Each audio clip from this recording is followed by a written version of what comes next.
Good morning students. हम lesson 16 कर रहे थे। लाइट वाला लेसन है हमारा 16 और उसका हम यहाँ थर्ड पार्ट डिस्कस करने जा रहे हैं। हमारा फर्स्ट जो टॉपिक है वो है प्रेस्टेंस ऑफ विजन। प्रेस्टेंस ऑफ विजन हमारे साइंस में एक ऐसा प्रोसेस है जिसमें हम अपनी रेटिना पर जो भी इमेज देखते हैं वो बनी रहती है रेटिना पर कितने समय तक, 16 part of the second 16 part of the second तक जो इमेज हमारी रेटिना पर बनी रहती है, इसी प्रोसेस को हम प्रेस्टेंस ऑफ विजन कहते हैं। प्रेस्टेंस ऑफ विजन को समझने के लिए हम एक एक्टिविटी करेंगे। एक्टिविटी में हमें क्या करना है, हमें एक कार्डबोर्ड लेना है और कार्डबोर्ड पर दोनों साइड पर हमें अलग अलग पिक्चर ड्रॉ करनी है। जैसे कि आप ये फिगर देख पा रहे हैं। इस फिगर में आप क्या देख पा रहे हैं, इस फिगर में आप देख पा रहे हैं कि यहाँ पर एक जो हमारी साइड है वो तो उस पर तो हमने बना लिया है, क्या, एक बर्ड बना लिया है। ये देखिए, ये बर्ड बना लिया है। दूसरी तरफ हमने एक केज बना लिया है और हमने जो हमारा कार्डबोर्ड है उसकी जो दोनों साइडेड हैं उस पर हमने 2 होल भी कर लिए हैं और होल में से पास करवा दिया है एक मजबूत सा धागा, थ्रेड। और जब हम इस धागे को ट्विस्ट करेंगे, कैसे ट्विस्ट करेंगे, जैसे कि आप ये फिगर में देख पा रहे हैं, ये फिगर में आप देख पा रहे हैं, ये इसको ट्विस्ट किया है। जैसे ही हमने इसको ट्विस्ट किया है, हम क्या देखते हैं, हम बर्ड्स और केज की पिक्चर अलग अलग नहीं देख पाएंगे। तो हम क्या देखेंगे, हमें ये दिखाई देगा जैसे कि एक बर्ड जो है वो पिंजरे में बंद है।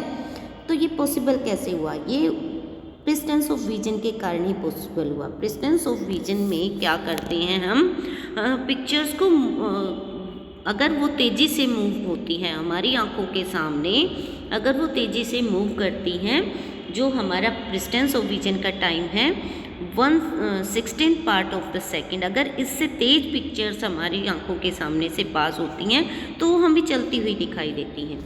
बिल्कुल ऐसे ही जैसे ये आप देख पा रहे हैं, ये पिक्चर देख पा रहे हैं कि जैसे ये यहाँ पर जो केज में एक बर्ड बंद है। इसी में हमारे बुक में एक टॉपिक है और उस टॉपिक में हमारे पास क्या है कि जो मूवीज़ में जो पिक्चर्स हैं वो हम कैसे देख पाते हैं, मूवीज़ में जो पिक्चर्स हैं वो हमें चलती हुई कैसे दिखाई देती हैं। तो उसका आंसर भी यही आएगा कि जो different pictures are passes through our eyes, as we can say that it is earlier than the 1/16 part of the second, or we can say 24 pictures in 1 second are passes through our eyes, and we can see the moving movies, or we can say the pictures in movies or cinema halls. Next part of our chapter is far point and near point. Far point और near point क्या है, ये हमारी आँख के ही point fix किए गए हैं। हमारी आँख जो है वो नॉर्मल कहाँ तक देख पाती है, अगर हम पास में मैक्सिमम डिस्टेंस तक कोई चीज़ देख पाते हैं तो उसको हम फार पॉइंट कहते हैं। नॉर्मली हम बिना स्ट्रेन किए हमारी आँख को पास की अगर चीज़ हम क्लियरली देख पाते हैं मैक्सिमम पॉइंट तक, वो है हमारा नियर पॉइंट। तो नियर पॉइंट हमारा होता है नियर अबाउट 25 सेंटीमीटर, और फार पॉइंट जो होती है वो मैक्सिमम डिस्टेंस होती है जिसमें हम बिना स्ट्रेन लिए हमारी आँख क्लियरली दूर के जो ऑब्जेक्ट हैं वो देख पाते हैं, उसको हम कहते हैं फार पॉइंट। और नॉर्मल आई के लिए हमारा फार पॉइंट होता है इन्फिनिटी। ये जो हमारा टेक्स्ट है इसमें आप देख पा रहे हैं, इन visual perception the near point is the closest point eight which an object can be placed and still form a focused image on the retina within the eyes accommodation range। accommodation क्या है, accommodation power है हमारे lens की, हमारी जो आँख में lens है उसकी पावर है। वो क्या करता है, वो हमारी दूर की ऑब्जेक्ट को भी आसानी से देख पाता है और पास के ऑब्जेक्ट को भी आसानी से देख पाता है। जब वो पास के ऑब्जेक्ट को देखता है तो हम ये कह सकते हैं कि उसका साइज जो होता है वो मोटा हो जाता है, और जब वो दूर के ऑब्जेक्ट को देखता है तो उसका साइज पतला हो जाता है। और इसी जो ये हम कहते हैं कि स्ट्रेंथ है हमारी आई की, इसको हम पावर ऑफ एकोमोडेशन कहते हैं। और पावर ऑफ ऑफ एकोमोडेशन के कारण ही हमारी आँख जो है वो दूर का भी और पास का भी आसानी से देख सकती है। तो नियर पॉइंट हमारी आँख का है लगभग 25 सेंटीमीटर। उसके बाद फार पॉइंट हमने डिस्कस नहीं किया, फार पॉइंट यहाँ टेस्ट में दे नहीं रखा, मैंने बता दिया था आपको। Far point is the maximum distance at which we can our eyes can see clearly object distance object clearly, and it is about near about the infinity. We can see the infinity object clearly with our eyes. Next part of the chapter is defects of eyes. Defect of eyes include two types of defect, mainly myopia and hypermetropia. In hypermetropia our eyes can see distance object clearly, but it cannot see the near object clearly, and the image is formed beyond the retina, as you see in the middle figure. As you see in this figure, the image is formed beyond the retina, but it can be corrected by a convex lens, and the image is formed on the retina. And next is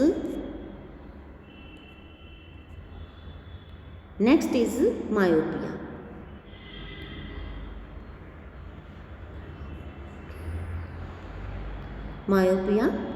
In myopic eyes, the object of distance cannot be seen clearly, but eye can see the nearby object very clearly, and in this defect the image formed before the retina, and it can be corrected by the concave lens. In this figure you can see this is concave lens, and image is formed on the retina. It can be corrected by a concave lens. The next is cataract. Cataract is a defect of our eye in which the old people or aged people cannot see clearly because their lens become foggy. We can see this in this picture, and in this picture also this person cannot see by this eye because the lens become foggy completely, and this defect can be corrected by surgery only. Next is night blindness. Night blindness also called nyctalopia, and this is the disease only caused by the deficiency of the diet. It can be corrected by the good food, or we can say that the vitamin A rich diet. Before we discuss about the vitamin A sources, we will discuss care of the eyes. Care of the eyes, we have some points for the care of the eyes. First point is, if advised, use suitable spectacles. अगर आपको सलाह दी गई है तो आपको spectacles जरूर use करने चाहिए. Too little or too much light is bad for our eyes. बहुत ही ज़्यादा लाइट और कम लाइट हमारी आंखों के लिए नुकसान करती है, इसलिए हमें जो नॉर्मल लाइट है उसी को यूज़ करना चाहिए. नेक्स्ट पोर्शन है हमारा, do not look at the sun और ए पावरफुल लाइट डायरेक्टली. हमारे जो हमारी पावरफुल लाइट है, चाहे वो सन की हो, लेज़र लाइट हो, टॉर्च की लाइट हो, उसको तरफ डायरेक्ट नहीं देखना चाहिए. आवर लेंस में भी डैमेज और we have strain in our eyes. Next point है, never rub your eyes if particles of dust go into your eyes.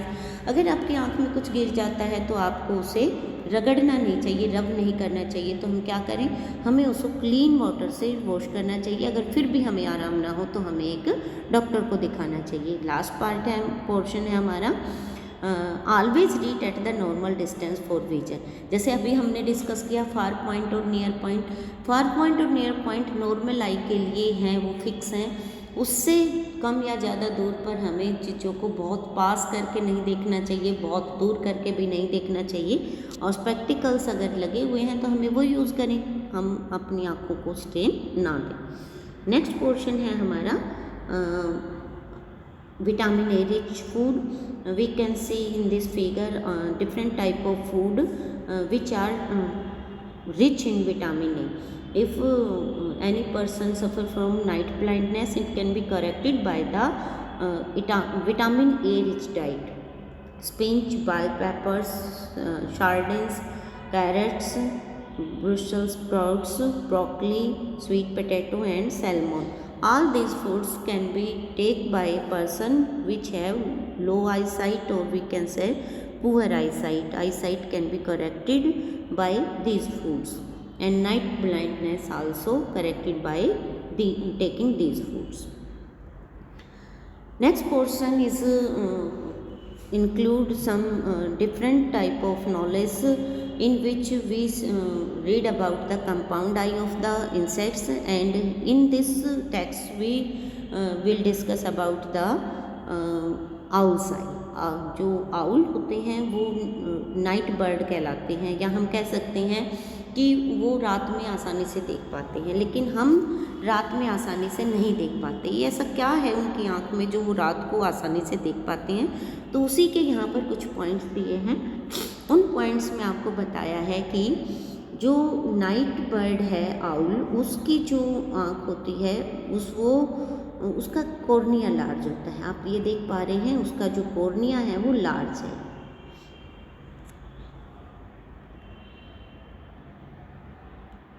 ये यहाँ पर देखिए लार्ज कॉर्निया। उसी के बाद उसमें बताया है कि उसका जो प्यूपिल है वो भी लार्ज है, जिससे जो लाइट है वो ज़्यादा एंटर करेगी उसकी आँख में। और उसके बाद उसकी जो रोड्स हैं, रोड एंड कॉन्स हम earlier part of the lesson में डिस्कस कर चुके हैं। तो रोड जो हैं वो हमारे क्या हैं, वो सेंसिटिव सेल्स हैं जो नाइट में जो डिम लाइट होती है उसके लिए ज़्यादा सेंसिटिव होती हैं। तो हम ये कह सकते हैं कि कॉन्स के कंपैरिजन में जो रोड्स हैं वो आउल की आँख में ज़्यादा होती हैं। इन सब कारणों के कारण जो आउल है वो रात में अच्छे से देख पाता है। उसके बाद हमारा नेक्स्ट पोर्शन है इंसेक्ट की आई में कंपाउंड आई। कंपाउंड आई क्या है? कंपाउंड आई इंसेक्ट्स में पाई जाती है ज़्यादातर, और ये हम ये कह सकते हैं कि ये इसमें बहुत सारी आँखें मिलकर काम करती हैं। आप अब नेक्स्ट फिगर में देख पाते हैं, ये जो आप देख रहे हैं, ये जो पोर्शन आप देख पा रहे हैं, इसमें बहुत सारी आइज़ इकट्ठी मिलकर काम कर रही हैं। नेक्स्ट पोर्शन में हम देख लेते हैं कि ये काम करता कैसे है। ये आप देख पा रहे हो, ये जो फिगर है हमारा, ये आई उसका आई का है, इंसेक्ट की जो आई है उसका फिगर है ये। और यहाँ पर ये आप बहुत सारी आँखें इकट्ठी मिलकर काम करती हैं, और ये इसकी इंटरनल स्ट्रक्चर है कि उसके जो अलग अलग मसल्स हैं, फोटो रिसेप्टर्स हैं, वो मिलकर काम करते हैं। या हम ये कह सकते हैं कि ये जो पोर्शन आप ये बॉक्सेस के फॉर्म में देख रहे हैं, ये एक इंडिपेंडेंट आई है, क्योंकि जो इंसेक्ट्स होते हैं काफ़ी छोटे होते हैं और उनको ज़्यादा हम ये कहेंगे कि सेफ्टी की ज़रूरत होती है, इसलिए उनमें ये सेंसिटिव ऑर्गन की फॉर्म में कंपाउंड आई काम करता है। उसके बाद हमारा नेक्स्ट पोर्शन जो है वो है visually impaired person can read and right. Visually impaired people वो लोग होते हैं जो ठीक से देख नहीं पाते या बिल्कुल अंधे होते हैं। तो उनके लिए जो है क्या सुविधाएं हैं, क्या कैसे वो पढ़ते हैं, क्या उनकी एड्स हैं, किन चीज़ों की हेल्प से वो पढ़ पाते हैं। इसके साथ साथ हम इस पोर्शन में ये भी डिस्कस करेंगे कि कुछ जो पर्सन हैं जो कि ब्लाइंड थे और उन्होंने अपनी लाइफ में काफ़ी कुछ अच्छा किया है, वो भी हम इसी लेसन में डिस्कस कर रहे हैं। तो यहाँ पर सबसे पहले आप ये फ़ोटो देख पा रहे हैं, पिक्चर में आप देख पा रहे हैं लुइस ब्रेल। लुइस ब्रेल जो है वो काफ़ी हम ये कह सकते हैं कि काफ़ी फेमस पीपल थे ये, और इन्होंने, क्योंकि ये खुद अंधे थे, जन्म से ही ये ब्लाइंड थे, और इन्होंने क्या किया कि जो ब्लाइंड पीपल हैं उनके लिए एक हम ये कहेंगे कि लैंग्वेज डेवलप की, और उसी लैंग्वेज के कारण इनके नाम के पीछे उस लैंग्वेज का नाम जो है हमने ब्रेल सिस्टम को रखा। तो ब्रेल सिस्टम में आप ये सिंबल्स देख पा रहे हो, तो ये सिंबल्स जो हैं वो जो ब्लाइंड पीपल होते हैं टच करके पहचान सकते हैं। तो सारे अल्फ़ाबेट्स के साथ साथ कुछ कोमास के जो अल्फ़ाबेट्स हैं और जो हमारे सिंबल्स हैं, उन सब के जो हम ये कहते हैं कि यहाँ पर हम सिंबल दे रखे हैं ब्रेल सिस्टम में। उसके साथ साथ कुछ एड्स हैं। कौन सी एड्स हैं ये हमारी विजुअली इम्पेयर्ड पीपल के लिए कुछ एड्स हैं। ये आप देख पा रहे हैं।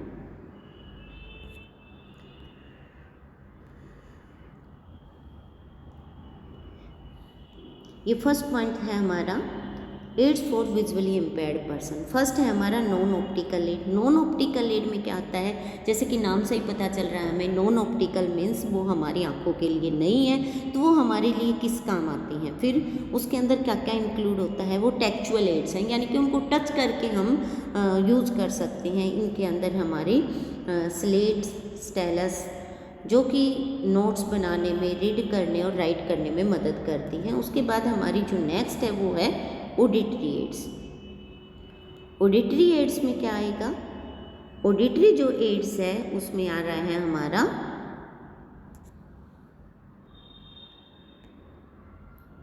सुनने के लिए, यानी कि जो हम सुन पाते हैं उसमें कुछ और इंस्ट्रूमेंट हमारी मदद करते हैं। तो उसमें आप देख पाते हो ये कैसेट्स हैं, tape recorder, CDs, voice boxes, ये सब लिसनिंग और राइटिंग में काम करती हैं। फिर हमारा है इलेक्ट्रॉनिक एड्स। इलेक्ट्रॉनिक एड्स वहाँ काम आती हैं जहाँ हमें कंप्यूटर का वर्क करना होता है। जो ब्लाइंड पीपल हैं वो देख नहीं पाते, तो उनके लिए टॉकिंग कैलकुलेटर्स और जो इस तरह के कंप्यूटर्स हैं जो कि उनको कंप्यूटर वाले काम करने में मदद करते हैं। फिर है ऑप्टिकल एड्स। अभी आप कहोगे कि जी ये तो लोग देख नहीं पाते, ब्लाइंड है, तो फिर ऑप्टिकल एड्स मीन्स आँखों का जो एड्स हैं वो कैसे काम आएंगी। तो कुछ पीपल बेटा ऐसे होते हैं जो कि देख तो पाते हैं लेकिन बहुत कम, तो विजुअली पार्शियली हम कह सकते हैं कि वो ब्लाइंड हैं। तो उनके लिए bifocal lenses, contact lenses, tinted lenses, magnifying और टेलीस्कोपिक एड्स जो हैं वो उनको जो विजुअली इम्पेयर्ड पीपल हैं जो बहुत कम देख पाते हैं, तो वो इसके कारण थोड़ा सा ज़्यादा देख पाएंगे। और ये सारी एड्स जो हैं वो विजुअली इम्पेयर्ड पीपल को मदद करती हैं।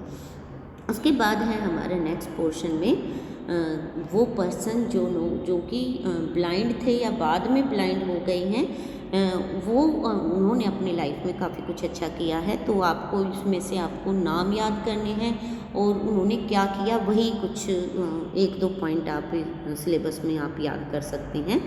तो हेलन ए हेलर एक लेडी थी जिन्होंने 12 महीने की एज में ही 12 महीने या 18 महीने कुछ ऐसा है, उसमें उन्होंने अपनी जो आई साइट है वो लॉस हो गई थी इनकी।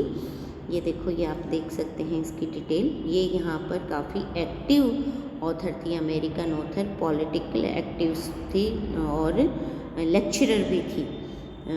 डीफ ब्लाइंड, यानी कि डीफ ब्लाइंड का अर्थ है सुन भी नहीं पाती थी और ब्लाइंड भी हो गई थी, और इन्होंने काफ़ी कुछ अच्छा अपनी लाइफ में किया।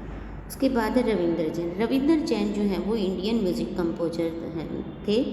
इन्होंने कैसे काफ़ी फिल्मों में बहुत ही अच्छा म्यूज़िक दिया और ये भी ब्लाइंड थे।